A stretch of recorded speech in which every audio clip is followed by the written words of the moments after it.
Hello, it's Will Glasgow, the Australia's North Asia correspondent, coming to you from Beijing, from the Grand Hyatt Hotel where the Treasurer is staying. He's just driven off to his final meeting with the head of China's Securities Commission. So another bit of access he's getting to top Chinese economic policy makers during what's been only an overnight trip, a two-day one in Beijing, but frankly an amazingly timed one. Yesterday, as the Treasurer was having his high-level strategic dialogue with his Chinese counterparts, just hours earlier, Xi Jinping and his Politburo met to discuss the Chinese economy, what's going wrong with it and what to do about it. And he announced, or the Politburo announced, a huge amount of stimulus measures. Now, the details of these are unclear at the moment, but broad brush, this looks like good news for the Australian economy. I mean, when China pulls the levers of stimulus, they tend to use a lot of Chinese state-owned enterprises to help prop up economic growth, and that invariably uses a lot of Australian inputs: iron ore, coal, gas. So look, I mean, as someone put it to me, Australia's not had a bad Chinese stimulus policy yet, and it looks like over the coming months should be some good news for some of Australia's biggest taxpayers. So that's good news for the Treasurer as he flies back to Australia.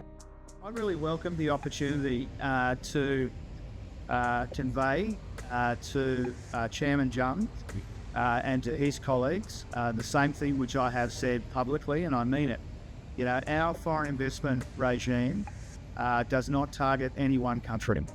Ours is a non-discriminatory regime which is about managing risks in foreign investment.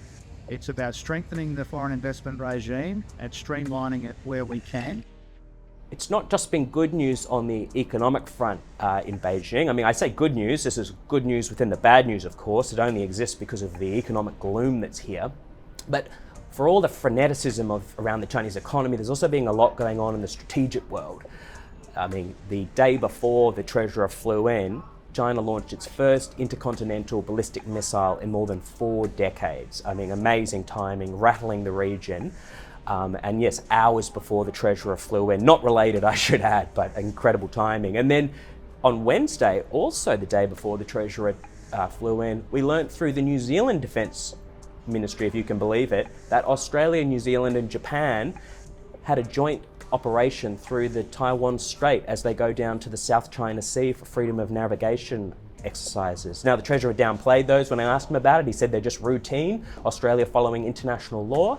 But wow, the timing's something else. And so look, it's been a hugely busy couple of days for the Treasurer in here. An amazing illustration of how important the Chinese economy is to the Australian economy, but also an example of the huge tensions that this relationship exists within in the current era. So plenty for the Treasurer to digest on his flight back to Australia.